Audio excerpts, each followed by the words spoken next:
We'll get into a topic that is really just nonstop. We brought it up a little bit yesterday, but a little bit heavier into what Dennis Dodd had last night reporting about UConn, the Big 12, a possible vote, etc.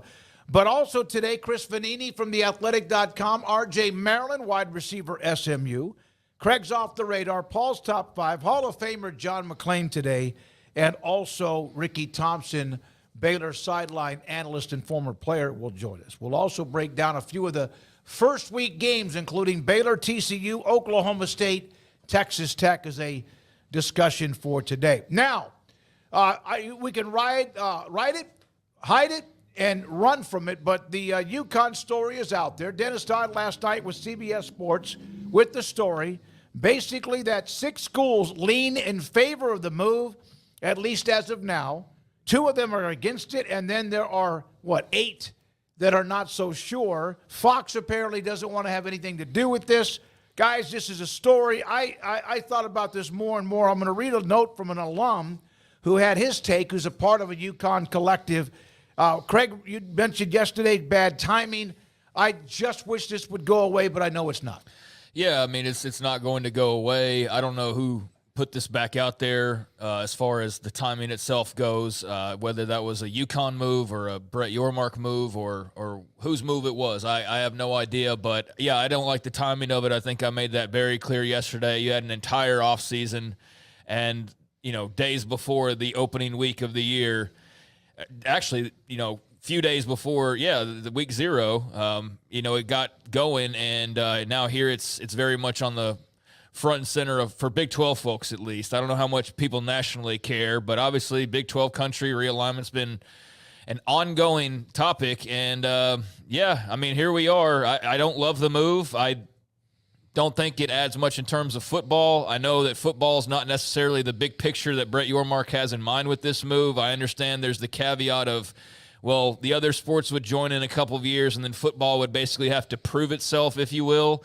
At least that's what I had read and in some of those articles. And, I mean, sounds good, I guess, but it does nothing for me, guys. I mean, it really does. It does absolutely nothing for me. And I understand the whole basketball side of it. I think, obviously both men's and women's would benefit from that. But you are talking about 1 game a year for your favorite school probably. And I'd be interested in some, but it's not going to change my viewing habits that they're suddenly in the league, Our opinions are known. I don't think any of us are on board with it. If it happens, it happens. We cover it, if it, whatever. Yeah. Here is Bob Thompson. Let's skip over to this one, Garrett. We haven't heard from Bob in a while, but Bob keeps up with a lot of the television information.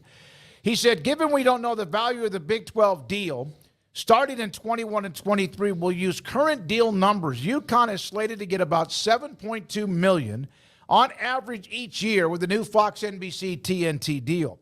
UConn doesn't leave for the same money, so let's just say, okay, it's a $10 to $11 million move. That represents roughly 35% of the current Big 12 media deal, much higher allocation than is normally allocated. Question then becomes, is UConn football worth $20.7 million? No. I mean, I would say no. I don't know the exact numbers, but that doesn't sound like they would be worth that overall. So no, I would say no on UConn football being worth that much. Yeah. Here's Mark D'Amelio. He is, by the way, a UConn alum, founder of the D'Amelio Huskies NIL Collective, an influencer family, right? Yeah, absolutely. Yeah. I do not want UConn to leave the Big East. I'm not going to read this whole thing, and I got it written here in front of me. I would prefer us stay independent, but we don't have the financial resources from TV contracts, donors, or the state of Connecticut. I don't believe UConn taxpayers want to fund UConn football. Last time we stayed complacent, we got shut out of the ACC, stuck in the AAC. We need to control our own destiny, and it seems like the Big 12 is the right and only opportunity we have if you believe the future of college athletics. We don't know. Everything's going to shake out, but we need to put a stadium on campus. And he got blasted. A lot of people, I saw some of the direct messages, et cetera, to him. They were like, F off. They did not like what he was saying. But they're torn. You can tell that most everyone attached to UConn is torn on what they want to. They want what they kind of have, but they want more money for it. I think ideally they'd stay in a basketball-driven conference. Now, granted, the Big 12 is a basketball-driven conference, but Yeah, I think that if you had your ways, you'd stay right where you are and somehow magically get several $1 million more per year. But that's not realistic. So it's very clear that the people entertaining this idea or pursuing it, it's all like anything else in college football. What does it come back to? It comes back to money, and that's all there is to it. UConn needs to make more money to stay at or join a certain level where they feel like they belong. And that's not all of the fan base, mind you. There's plenty that are against this move entirely, even if they don't end up, being able to close any gaps or stay at a certain level outside of basketball. Basketball, they'll be fine. But I understand the pursuit of the money part of this. That's what every other school's been doing this entire offseason, right? That's what Texas and Oklahoma moved to the SEC in part for. That's what the Pac schools moved in part for, to both the Big 12 and to the Big 10. So it's not like they'd be the only school that's been doing that recently. But I don't like the part where he mentions, like, if we don't do this, it's almost like the Big 12's saving their football program. And I don't like the idea of, like, the charity aspect of this. It's like, you get the basketball, and that's great, but you basically have to fund their football program and just hope they turn a corner at some point because they're getting more money. Right. And I don't know how much I love that idea as, a follower of the conference. Well, the Huskies have... I mean, I couldn't agree with what he said more, is that you're basically taking Connecticut basketball and everything else and then funding their football program and hoping it turns out. This does nothing for me. Okay, do you think they could do enough down the road, which is like 7 years from now, to have a basketball-only contract, which is what your Mark wants, and I think other conferences are starting to understand that UConn basketball is right now, they are it. They are the standard. But enough in that to fuel enough to pay them without anybody else giving in again like they have for the last two increases in the conference? No, I mean, like, just for the men's and women's basketball, which would certainly increase the basketball value of your conference. But again, we don't really know what what does a basketball dollar increase mean relative to what a football dollar increase would mean. And they don't add football value. In fact, they take away value in almost every metric that you can think of. So they also don't have, from that guy's even own statement, they don't have enthusiastic support. And if this isn't well thought of in UConn circles and in Big 12 circles, then maybe this is just something they need to let go. This is from Bracket Cat. The timing is so UConn can give a 27-month notice to get out of the Big East in time for 2026. Let's talk about this. Their football team. And listen, there are teams that in the Big 12 that have had some bad droughts. Kansas, Baylor, Kansas State, among others over the years. The Huskies have not had a winning season in football since 2010. They've won 13 games in the last 6 years. Now, we've also learned that if you bring in the right kind of markets and the possibilities when it comes to numbers, it doesn't matter whether you're winning or not, because Rutgers, of course, had their long stretch of being average at best along the way. They would get men's and women's basketball in 2026. Football wouldn't even come along till 2031. And we're talking about it in 2024. Think about that. Yeah, I mean, that's the part about realignment that can be dizzying and kind of annoying sometimes, is that it's always like down the line. You know what I mean? Like the conversation never stops, because it's always like 2 years from now, 10 years from now, 5 years from now. And so it never ends. And then like we saw last summer, the moment it actually does happen and becomes official, it's on to the next thing. It's on to, like, all right, they just, after an entire pursuit of a year long of 4 Pac-12 schools, the Big 12 got what they wanted. Less than 24 hours later, Oregon State and Washington State, can they join the Big? And it's just like, Jesus Christ. So, like, that's realignment talk for you. It's always, further and further and further, and it never ends. And so, yeah, this is a move that you're talking about 7 years down the line from now, and as far as, like, official entry all across the board with that next TV contract and all of that. So, yeah, it's a long play. It's not a near-term play that's going to make a whole lot of difference right away. It's what you're banking on the future looking like. And UConn fans also, there's a segment of them, I believe, that would like to go, wait a minute, what if the ACC does have their issues in the next year or two? Would we not want to be a part of them, as especially a basketball conference and also location? Dennis Dodd reporting that there will be financial benchmarks that UConn would have to hit before football even joined the league in 2031. This was compared to, in this article I read today. Listen, by the way, UConn basketball, men's and women, we know where they are. We know who they are. We know what Hurley has done in Gino. This is nothing against UConn. It's just being honest about what we think they bring to the table, which we don't have a vote. It's like at 2 o'clock at the bar going home with the only girl who is left.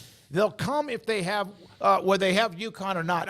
I thought that was a little bit shady. The thing is I also don't understand why this has to happen now at all. Well, he just mentioned Bracket Cat as far as the notifying, but even still, I'm with you though. Like you could have done this earlier than you just did, because like you would have still met that deadline had you done it, I don't know, any time in the last 7 months when there hasn't been any football, but all of a sudden the day before, or like the few days before the opening kickoff, like all of a sudden it's major headlines. Can we let the Four Corner schools play their first college game? Well, that's what I just said about, like, they just announced they're joining after all this back and forth, and like 24 hours later, it's like on to the next schools that we could bring in. And at some point, I'm like, are we actually rooting for what's best for the conference, or are we just getting off on the fact that like the Big 12 scooping up schools, and it's a never ending, like, how many can we grab, whether it makes sense or not, And I don't know. I guess that depends on who you are and how you kind of take in the information. So to each their own, from my standpoint. But yeah, it just feels like the realignment wheel never, ever stops, especially when it comes to the Big 12. And that's cool in some ways, but I also think it does take away from, like, can we watch the teams we've been reviewing and previewing and looking forward to? But like, no, now we're on to UConn again. Like, what the... And so that part to me, I don't enjoy, but I get it. The last time when I spoke with a couple of people at the administrative level among the Big 12 was in the summer when Colorado was saying yes. And then, of course, eventually the Arizona State, and also Utah. And I was told that not infatuation, but the need of UConn to be a part of the Big 12 from the commissioner's office was something that I've said this before, I'll say it again, is something that he would lose that battle. It would be a wart, a hickey, when everything he was doing was not touching the goal, but it was turning the goal, but it was pretty good. And he was willing to try to, like, maybe change that momentum with this. And here we are now. It's been 2 summers, right? No. Well, it's been just officially over a little over a summer. Yeah. So based on what we heard from Dennis Dodd then, about that you've got 6 teams that are like, yeah, sure, let's do it. Yeah, that's interesting. We kind of just ran over that, but that's interesting. And then 10 teams that are in some variation of, I need to know more information, or no. Nothing worse than a maybe. Yeah, no. Like, it's interesting that the information is being leaked, though. Yeah. Like, I think this is planned. Yeah, you're putting out the fact that, like, hey, there's 6 schools on board, and they need, I believe it's 12 for the majority vote. So you're halfway there, I guess. No, wait. You're halfway. If you need a super majority. 6 schools are in. So, so they need 6 more out of the 10 undecided. And so, that's interesting to know that. And I'm very curious of who those schools are. And I do want to say, for any UConn fan who comes across this video, it's nothing personal against you whatsoever. But, like, if somebody just randomly right before Big East basketball season started said, like, we're gonna add, like, just some team you don't care all that much about, that's just sort of random. Denver. Yeah, like Denver, and you're like, what? Oh, I guess so. Okay. Yeah. Like, but hey, you're going to make more money. You're going to make like $1 million more a year. You'd be like, but I don't really care about playing Denver in like baseball. Like, so I don't really, and so that's where we're coming from. And I think UConn fans understand that, because there's a good number of them that don't want this move. But again, everybody understands what the move is being initiated by, and that's this need to get on a lifeboat and make more money. If, in fact, there's a way that they could prove that Your Mark and Endeavor and whoever else can prove that UConn brings in money, where the original teams that are left in the Big 12 don't have to, like, okay, we'll sacrifice a couple of million this year when it's the 4 schools and then there's the 4 more. If they can show it and convince people, and it's like this is going to happen, then fine. But until they do, I don't care about like all these diagrams or whatever. Somebody mentioned, schools in the Big 12 have had their problems in football. I brought that up. Right. K-State, Kansas, and Baylor have had extended droughts, but they're part of the original conference. It's like Vanderbilt in the SEC or somebody else in another conference. They're a part of the original conference. And again, I'm going to go back to that. Not everybody is on board with this right away. And if you go back to the other schools they've added, they probably had to have I mean, I'm sure there were some people like, well, I don't know about Cincinnati or BYU. Like, you know, I'm There's sure a lot of people that still don't like the Cincinnati but, like, move. as far among those leaders, like, you maybe had to sell a couple more. Sure you did. But I do think that it was probably never at like more than half the people in the room were like, absolutely not. I mean, that's where, or I don't know, as opposed to this where, you know, what do you like? I just don't see the additive value, especially for right now. If it's not going to help you in football today, then, you know. That's my biggest thing. Like, and I said yesterday, like, okay, so we get to 2031. Is the Big 12 looking like it looks now, or are there teams on their way out? And I so, would bet a body part they won't. They won't be looking like they are now. Right. And so, like, I mean, there's so much of this is just having to guess what looks down the line, or what down the line looks like. It's Brett Yormark here in 2031. Yeah. I mean, does anybody feel like super confident making that bet that he's here 7 more years as Big 12 commissioner? And this is entirely a pet project of his, right? So are you making a move to appease Brett Yormark, but doing it knowing that it is beneficial for you down the long way of another decade from now? Or, you know, is this not the prudent move and you need to stay flexible and maybe not take this on right now? I don't know. I mean, I appreciate that he's being aggressive. I appreciate that he's thinking outside the box, because I know the old regime, with all due respect, would never have kicked the tires on probably half the ideas that they have. And I think I think there's been some good ones. I think there's been some that have, you know, you're like, whatever, Big 12 Mexico, like, take it or leave it. You know, we're fine without it. But it's clearly, you know, something he's locked in on. I think it's also worth mentioning that Dennis Dodd article. You mentioned the 6 in favor, at least 2 are against. I think you mentioned that. So, like, there's 2 that are outright against. 10 of the 16 are not yes are votes. not yes or right now they're maybes. They're non-yes votes. As somebody that sells a lot, and Paul, you're doing that a lot now more than ever, getting a no is better than getting a maybe. Yeah, don't don't waste my time. Yeah. The other part of it, though, is that Fox is kind of a big part in this, and they are, you know, according to this article, are against the move. Now, that's led to, I saw this spiral into a whole different conversation about, like, the future of Fox and the Big 12's like, I have no idea, dude. And I don't think anybody talking on Twitter honestly has an idea about Fox and the Big 12's relationship in 2031. Maybe they do, because, I mean, who the heck knows with all the anonymity? It might be the Fox Sports president under Bojangles 11 or something. You know what I mean? Like, who the heck knows? But I think that gets, like, so into the weeds of like, you know, of trying to figure out that it's not really worth, you know, wasting too much energy on. But on the surface, if Fox is against the move, then that's obviously very interesting. Well, and there could be long-term political plays here as far as, you know, what they cover in the future or what their relationship is like with the Big 12. And so that was a very interesting note as well about Fox. Fox or ESPN, who carry everything, right? If they don't want to do it, and they're the ones that are spending the money to do it, then why give them any kind of a crease to go, okay, you're right, screw you guys. But if you are partnered up with Fox and ESPN and one of them says, we want this, and the other one says, we don't, then where does that leave you as the Big 12? And that's why the Fox note is interesting, because clearly there's a tug of war, because we know ESPN wants this. All right. You know, when we talk about ideas that initially when they're brought up, that sometimes you're like, that doesn't make any sense, or sometimes that makes a lot of sense. Remember when a private equity deal popped up about the Big 12? Yep. Remember that? Everyone was like, oh, my God, that's like dirty or whatever. The Wall Street Journal reporting the NFL is poised to approve private equity ownership in franchises. They've been talking about this for ages. I know, but this is a little – if they do it and they have all the money in the world, then it's not – at least when some people looked at that initially, I just want to bring that up because that was also on Dennis's timeline that I saw too. Now, we cover a lot, everything college football. We'll have SMU wide receiver R.J. Maryland today because we have a great relationship with their media relations department. Tomorrow, it's going to be Todd Whitten, head coach at Tarleton State, among other coaches, ADs, et cetera, around the country. We do everything we can to cover the game. And, of course, yes, a lot of the Big 12. But also a good friend of ours, Ari Temkin. And he is back on the radio. Tune in radio in the Big 12, their morning show, 7 until 10. It was something we kind of knew about back during media days in Vegas. They launched that show today. Ari Temkin and Big 12 Radio live on TuneIn Radio. Yeah, I love Ari.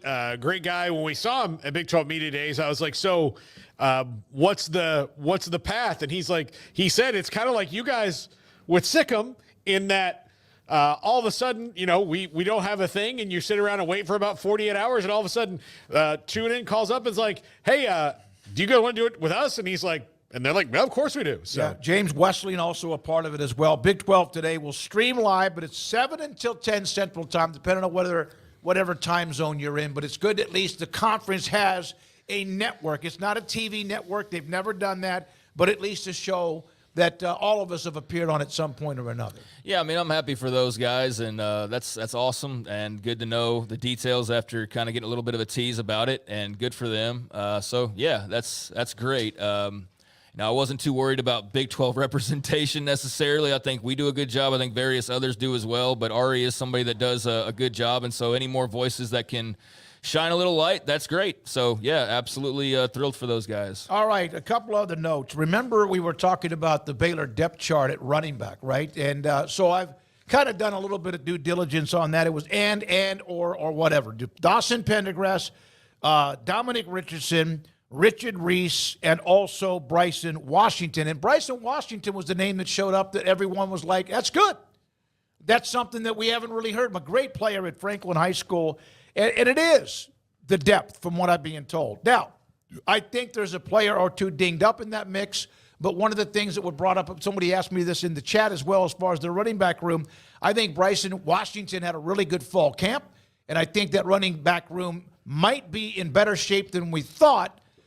The name that was not on there, you're kind of looking at me like I've thought the running back room was going to be a strength the entire time. Yeah. Is there an alpha, though? Probably not, but you have 4 different guys, if they're all healthy. And Dawson Pendergrass, also Richard Reese, Dominic Richardson, who does seem to get banged up a lot, but it's good to see the young man from Franklin and Bryson Washington getting a little bit of that, and I think we may see a pretty good dose of him at some point. I mean, there's a lot of oars on that depth chart at a lot of places. Most of anybody in the Big 12, yeah, by the way. so it's like more than anybody that released a depth chart. It's not even unique to the running back spot. It's just in general they have a lot of oars on that, and that's crazy that somebody actually went and counted all the Big 12 depth charts to see how many oars they had. But yeah, that running back room is pretty loaded in my opinion. I think that they've got a good crop of guys. That's one of the position groups that I've worried the least about this offseason. I think it all just comes down to they have the offensive line to block for those guys. That's the biggest question to unlocking the offense. If they do, they have a really good offense.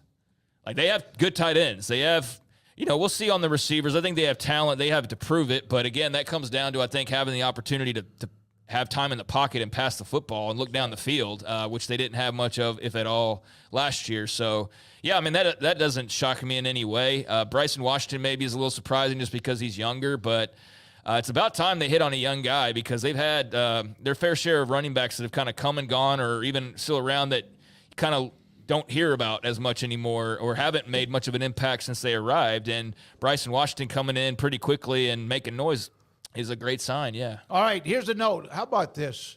Sonny Dykes and his wife, Kate, donated $1 million to TCU Athletics, honoring former TCU offensive lineman Jamal Powell, his name on the Performance Center's weight room, and recognizing Shirley Ennis, the late wife of TCU trustee Hunter Ennis, endowment in her name to support women's athletics at TCU. Sonny Dykes put down $1 million. Good for Sonny. God almighty, that's awesome. Yeah. I think it's just great. We saw what we just in a smaller scale, but still a same scale of cool when Dion did that for some players that have children with that investment or credit union that was a part of a story we talked about yesterday. So the Pac-12 / now new Big Ten, these schools, and all of them have a history in Oregon, Washington, UCLA, and USC. Garrett, put it up, please, the Big Ten Network. There have to be some fans of these 4 schools that are going, what? The Big Ten Network is, of course, now adding those 4 schools as a part of their coverage. But Comcast and Xfinity in many areas will not have access to live broadcast of the inaugural season of those 4 schools that left the Pac-12. Cannot find the Ducks, Huskies, Bruins, or Trojans. I saw Softy, our buddy who covers Washington and Seattle. He goes, well, I'm changing from Comcast. I'm leaving because he watches sports. I think he puts it in his veins and just like eats it up. So they had the Pac-12 network, which had its very shaky history. And now here we are. But my question is, why would this be this week? The games start this week, and there's games on that network this weekend. Why would this now be a problem? Why would this not have been taken care of a long time ago? I don't get it at all. I have no idea. Bob Thompson could answer that question, I guess. I don't know how all of that works, and don't pretend to, but it's, awful timing for a bunch of fan bases who thought they'd gotten rid of having network issues, although I think it was fine out west. It was just more like you couldn't find it here. You had to go looking for it, but I know it had a little bit of a rocky history, and so you'd think that it would be smoother sailing, I guess, in Big Ten waters because everything's so great and perfect, but I guess not. But I don't know. That's not like you blame the Big Ten for that. It's obviously a cable issue, and I don't know where to begin with unraveling that. Well, he said this. The Big Ten, someone asked him, Big Ten isn't part of the basic sports package, to my understanding, but Comcast upcharged $10 for those that want it, and now blocking out to the games. And Bob Thompson, correct, therein lies the problem. Big Ten Network lets Comcast distribute as an outer market area in what is now an inner market territory, triggers most favored nations. Clauses for other distributions. Big Ten Network gets booted to a higher tier, and the Big Ten Network will black out until it gets resolved. If you just were speaking Mandarin Chinese, I would believe it. I don't know what that means, but for those who do, I'm sure that makes perfect sense, but I can't contribute much there. I just know that that's a hassle you didn't want with college football rolling around for sure. And I guess maybe Comcast might be losing some Big Ten fans here in the very near future, I guess. They'll get it worked out, or people like everybody else does. They'll get it worked out. Here's the thing. Who's going to pay for it? Somebody. I mean, the people. They'll get it worked out. But here's the deal. Used to change your cable or to find something was it was quite a pain in the ass. But now all I have to do is call up Comcast and go, hey, Comcast, eat a you know what? A banana. Yeah. Go sit on a nail. Don't care. And then you just go and get your thing that has the Big Ten Network, and then you do that, and maybe it's too much, but you go through the season, you cancel it, and you move on. So it's not that hard. That's what the cable companies, I think, are realizing, that these prolonged things. Last year, DirecTV had a very prolonged battle with the company that owned our, I want to say, Fox affiliate. So when I was still on DirecTV, there was a good chance that I wasn't going to see the Cowboys week one, and they got it. Yeah. And they got it done. Right before. Well, it's like CD and the Cowboys. There's a lot of money involved. But it's always down to the wire, and eventually it always, not always, but most of the time gets done. Real quickly, a couple of the notes. ACC quarterback situation. This is from David Hale, who covers the ACC. Wake Forest is not named its starting quarterback. Pittsburgh is not naming its starter despite Nate Yarnell being the starter after spring. Clemson is not releasing a depth chart because Georgia won't. Stanford could start any of one of three quarterbacks, and North Carolina hasn't named their starting quarterback either, as we are the week of. And then we know at Clemson and Georgia, that's just like turf war, Dabo and Kirby playing mind games with each other. But look, I don't think that's mind games. That's a de-measuring contest. That's what that is. You've got 2 titles. I've got 2 titles. I know more than you. Oh, you're not going to release a depth chart. And that's in the last decade they have their titles too. First of all, if the depth chart was this is such high school nonsense. If the depth chart was that big of a deal, if Georgia, this is what drives me nuts about Kirby Smart. And when I get tomorrow, on the top 5 is going to be the perfect college football coaching staff, and you would think that Kirby Smart would be the runaway guy I would pick, but it's this bull crap that I just can't get behind. Well, Paul, they're always underrated. They're always overlooked. Nobody gives them respect. And you think that, putting out a depth chart, you put out whatever you want. You put up whatever you want. And if the depth chart gets to Clemson, this guy's third string, they're going to be like, well, we don't have to worry about him now. Come on. It's so dumb. It's so dumb. Yeah. Well, I got something also funny. Craig, you want to add to that at all? So this is from, I thought this was a really cool tweet. Haynes King, of course, in Georgia Tech. One more time, Ball, we'll bring it up. Yeah. Jimbo Fisher. What happened with Georgia Tech? They beat Florida State. Oh, last did second they field. really? Yeah, on Saturday. Wow, afternoon. I didn't know that. It was in Ireland. It was overseas. Oh, I think I saw something about that. Does that count as a legal game because it wasn't? Yeah, because in the United Northwestern beat States? Nebraska just 2 years ago. Okay, and it yeah, counted. I just don't know. Another one of their many. Jimbo Fisher sending Haynes King to Georgia Tech 2 years ago for the sole purpose of ruining FSU's 2024 season opener is next level pettiness. Incredible. It's definitely worth all that big, I didn't do big that money. for Craig, and I didn't do that for me. I didn't do that for the audience. I thought you. Oh yeah, I do. That was from Robert Behrens. Robert Behrens, who's funny as hell. Yeah. Yeah. No, I like that. I like that. That is very funny. You know, a friend of mine from college texted me during the game, and I hadn't heard from him in months. I hate it when people do that. And he goes, hey, I mean, I wouldn't mind because he's an like he was going through it. He goes, hey, this guy Haynes King is from Texas. Do you know him? And I said, yeah. Well, I mean, I know of him. I don't know him personally, but you know, we've interviewed his dad on the show. Smokey knows him really well. And you know, we did his the last game of his junior year at Longview, which is the best high school game I've ever broadcast ever. Yeah. And That's the one at Allen. yeah, Yep. yeah, Yep. In the rain. yeah. Yep. It wasn't the best for Craig, but it was still an awesome game. No, it wasn't. But it was a great game. It wasn't. It was a great game, and I think it was the three of us. Like that was our opus. Like that was our dream on if we were Aerosmith. Like that game was so good all the way around. But he's like, did you know he was this good? I'm like, yes, I did. The whole time I've been thinking, golly, when this kid figures it out and stays healthy, he's going to make big plays, and people are going to judge him about what happened when he was a freshman or whatever. But hey, I'm happy for him. I mean, you know what? I'm happy for him. It's hard to compartmentalize, but I am. I get what you're saying. It is. I get what you're saying. Yeah. All right, this blew me away. I'm a fan of a program that used to have as good a continuity when it comes to coaches as anybody else in the country, but look at this note about Iowa. Remember, Kirk Ferentz is on suspension this week. The game this Saturday will be the first time that Iowa has played a game that was not coached by Hayden Fry or Kirk Ferentz since November of 1978 at Michigan State. Wow. That's like the Pittsburgh Steelers when it comes to Chuck Noll, Bill Cowher, and Mike Tomlin type stuff, what Nebraska used to be. And think about that. Since 1978, I was a freshman in college, I think, during that year, sophomore in college.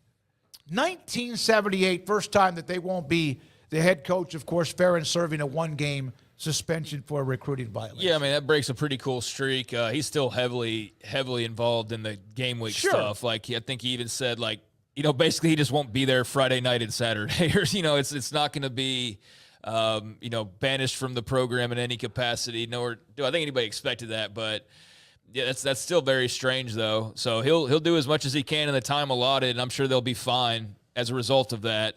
But, yeah, just not having him around, I'm sure will be very strange for a lot of Iowa fans, and seeing shots of, you know, somebody not named Kirk Ferentz roaming the sidelines will be, you know, a sight that not many people have seen because of what you just stated there, the longevity that he's had at that program. So, yeah, it's pretty remarkable. And just the back-to-back coaching, when you think about, I don't know, like in that time period, like who would be the program that's had the most head coaches and what that number would look like? I mean, would it be in the double digits for somebody? I would think so. Probably, yeah. That's 40. Yeah. 46 years coming up in November. Sure. Oh, absolutely. Yeah, that's incredible longevity. I mean, you could even go to places like Texas, and they've had since 1978. I mean, a bunch. Well, that would they've have had been 3 or 4 since I even started covering college football. Yeah, well, so. I mean, with Mac went to Charlie, went to Tom Herman. Herman went to Sark. That's 4 right there. That's 4 and that doesn't in the last include 15 years. McWilliams and Akers and whatever else. Maybe not 10, but a pretty high number. All right, let's leave the Branch brothers, but we won't forget about them. Did you guys hear about the Connor Stallions Netflix story? Oh, yeah, you were gone last week. I'm not. okay. Yeah, I'm not going to. I don't know when I'm going to watch it. I eventually will haven't watched it. because I'm curious. I don't think there's been enough time to pass to make it that interesting of a documentary. Also, a bunch of information has come out like the last 2 days that's not necessarily in the documentary.